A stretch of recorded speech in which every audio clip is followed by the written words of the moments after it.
संगठन के लोगों का मैं बहुत धन्यवाद देता हूं कि उन्होंने समाजवादी पार्टी की इस लड़ाई में पूरी जिम्मेदारी के साथ मदद की है।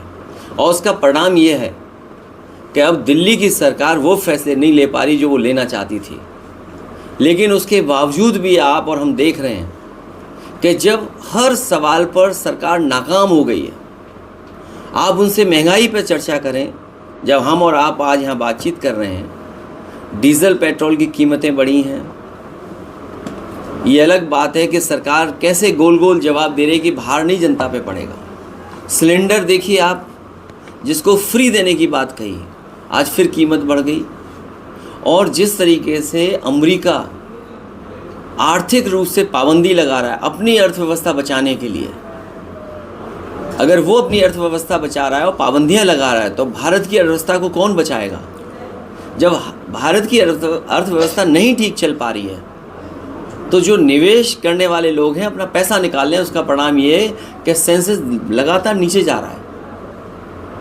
महंगाई पे ये जवाब नहीं देना चाहते हैं। बेरोजगारी इतने बड़े पैमाने पे फैल गई है कि आने वाली सरकार अगर फैसले भी लेती है तो कब बेरोजगारी को दूर कर पाएगी? कुछ लोगों को लाभ पहुंचाने के लिए सरकार हर फैसला ले रही है। अभी मुद्रा योजना का 10 साल पूरे हुए हैं। आप खुद सोचिए, अगर 52 करोड़ लोगों को इन्होंने मुद्रा योजनाओं से जोड़ा है, और ये बात उन्होंने सरकार में कही थी कि हर व्यक्ति को नौकरी मिलेगी इस मुद्रा योजना के माध्यम से, जो कारोबारियों की मदद की। अगर 52 करोड़ लोगों को इन्होंने मदद की है, 33 लाख करोड़, तो अगर एक व्यक्ति जिसको मुद्रा लोन मिला है, अगर उसने 2 लोगों को नौकरी दी है, तो इसका मतलब तो यह है कि नौकरी ख़त्म हो जानी चाहिए थी। अब नौकरी की ज़रूरत ही नहीं थी किसी को। ये तो उन्हीं की बात मैं कह रहा हूँ जो आपसे मैं आज शेयर कर रहा हूँ। और फिर हमारे मुख्यमंत्री कहते हैं कि अगले 3 साल में हम ज़ीरो पॉवर्टी कर देंगे। हमारे मुख्यमंत्री जी को जानते नहीं हैं। अगर उन्हें वीवो का मोबाइल दे दो तो कहो वो भी ना चला पाए, आईफोन दे दो तो कहो दीवार पे मार दें। क्या कह रहे हैं कि 3 साल में हम गरीबी दूर कर देंगे, ज़ीरो पॉवर्टी कर देंगे। ये किस बात का नारा है? और फिर zero tolerance law and order के लिए सुप्रीम कोर्ट क्या कह रहा है? सुप्रीम कोर्ट कह रहा है जो बात हम लोग कहते थे, वो बात सुप्रीम कोर्ट कह रहा है कि कानून व्यवस्था उत्तर प्रदेश में है ही नहीं, ख़त्म हो गई है। कानून व्यवस्था के नाम पर कुछ हो ही नहीं रहा है। मनचाहा अधिकारी काम कर रहे हैं, मनचाहा अधिकारी मुकदमे लगा रहे हैं, मनचाहा लोग पैसे वसूल रहे हैं। और जौनपुर से बेहतर कौन नहीं जानता, याद करो वो पुजारी की घटना। क्या आज भी जेल में नहीं है पुलिस के लोग? मुझे वो दिन याद है जब एक बच्चा केवल टिकटॉक बना रहा था, वो मुस्लिम बच्चा था, टिकटॉक बना रहा था। पुलिस ने दबाव बनाया, उसके बाद पिताजी से पैसा लेना चाहते थे, जान चली गई। बाद में हमारा पूरा डेलीगेशन पार्टी का पहुंचा था। न जाने कितने बेगुनाहों को मार दिया। और यही जौनपुर है जहां पर अपनी नाकामी छुपाने के लिए बैंक डकैती के मामले में एक फेक इनकाउंटर किया था। फेक इनकाउंटर इसी जिले में हुआ था। और कैसी सरकार है सोचिए आप। जब सवाल खड़े हुए, जवाब नहीं दे पाए, तो उन्होंने बैलेंस करने के लिए एक छतरी की भी जान ले ली। ये बात आप लोगों से नहीं छिपी होगी, क्योंकि आप लोगों ने तो करीब से चीज़ें देखी हैं। तो हर चीज़ की जब नाकामी हो गई, ये जो वक्फ बिल लाए हैं, नाकामी का पर्दा है। अपनी तमाम जो उनकी नाकामी हैं योजनाओं की, जो कुछ नहीं जनता को कर पाए, इसलिए इस तरह के कानून ला रहे हैं। समाजवादी पार्टी ने लोकसभा में भी स्वीकार नहीं किया था। आने वाले समय में भारतीय जनता पार्टी जाने वाली है। भारतीय जनता पार्टी पीडीए की ताकत को, पीडीए की एकजुटता का सामना नहीं कर सकती भारतीय जनता पार्टी। और इसीलिए क्या कह रही थी मुख्यमंत्री जी, 80 और 90, ये मैंने नहीं कहा। अगर पूर्व में किसी ने कहा हो, मेरे मुंह से आपने कभी नहीं सुना हुआ 80 और 90। मैं उन्हीं मुख्यमंत्री जो 80-90 कह रहे हैं, मैं उनसे जानना चाहता हूँ कि हम 80 में आते हैं कि 20 में आते हैं, 80 में है कि 20 में है। अगर वो ये नहीं बता पा रहे हैं तो वो समझ लें ये लड़ाई 90-10 की है। और 90-10 में इसलिए बोल रहा हूँ कि हर पीड़ित अपमानित पीडीए के साथ है। आप में से बहुत सारे लोग समय समय अपमानित हुए होंगे। हमारे प्रेस के साथी भी जानते हैं परेशानियाँ। इसलिए पीडीए की ताकत से भारतीय जनता पार्टी मुकाबला नहीं कर पाएगी। 2027 को लेकर क्या तैयारी है? को पूरी तैयारी है। भारतीय जनता पार्टी का सफाया होने जा रहा है उत्तर प्रदेश से। क्या बसपा से गठबंधन करने जा रहे हैं क्या? राम गोपाल जी को लेकर के जो धमकी भरे अंदाज उन्होंने बयान दिया, उसको लेकर के आपकी क्या प्रतिक्रिया? देखिए, बहुत पुरानी कहावत है,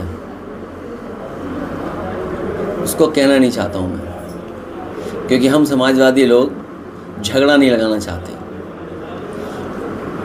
एक उन्हीं का विधायक कपड़े फाड़ करके, या कपड़े फट गए, पुलिस ने इतना मारा, सुनने में आ रहा है कि पुलिस ने ऐसा उनका कुर्ता कपड़ा खींचा कि कुर्ता कपड़ा फट गया। भगवान श्री राम के दर्शन करने भी फटे कपड़े में गए थे और अभी भी फटे कपड़े पहन रहे हैं वो। जब उनसे आप ही जैसे प्रेस के साथियों ने पूछा तो उन्होंने कहा कि किसी माँ का दूध पिया हो तो सोचो, उन्हीं का विधायक अधिकारियों को क्या कह रहा है, सोचिए आप। ये हारे हुए के लोगों के बारे में कुछ बोलना नहीं है। और फिर इतिहास के पन्ने अगर पलटता है कोई, मैंने कहा राम जी या सुमन जी के साथ अगर किसी का व्यवहार खराब हुआ, उसके लिए जिम्मेदार मुख्यमंत्री जी खुद होंगे।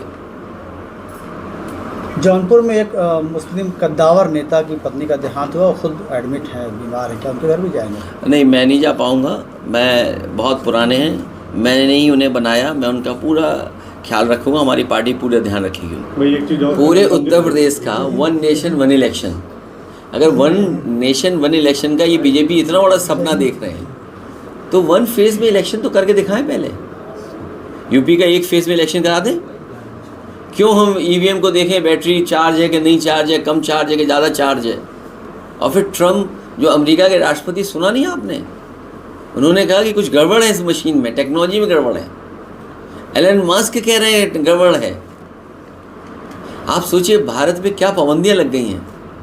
चिंता का विषय ये है कि आपकी अर्थव्यवस्था चल नहीं रही है। आप सब दूसरे देशों से ले रहे हैं कारोबार, वो बाज़ार हमारा खा जा रहे हैं।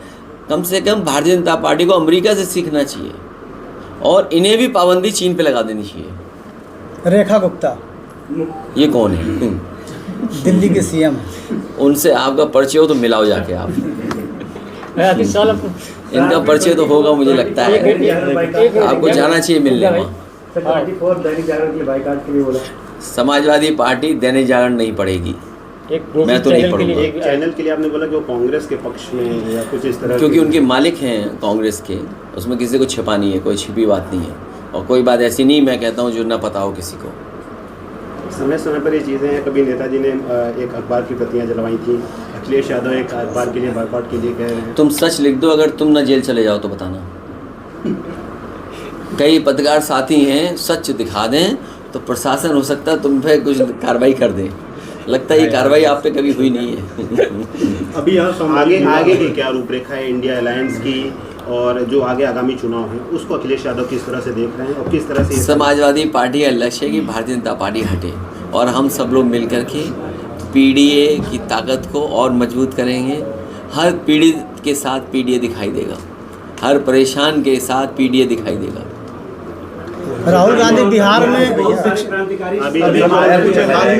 राहुल गांधी बिहार में पिछड़े और दलित की बात कर रहे हैं। कुछ कह रहा ही है हमारा पत्रकार। राहुल गांधी बिहार में पिछड़ों और दलित की बात कर रहे हैं, अगड़ों की बात नहीं कर रहे हैं, तो क्या वो भी पीडीए का वहाँ पे? अच्छी बात है, अगर वो अच्छी बात है कि वो समय को समझ रहे हैं।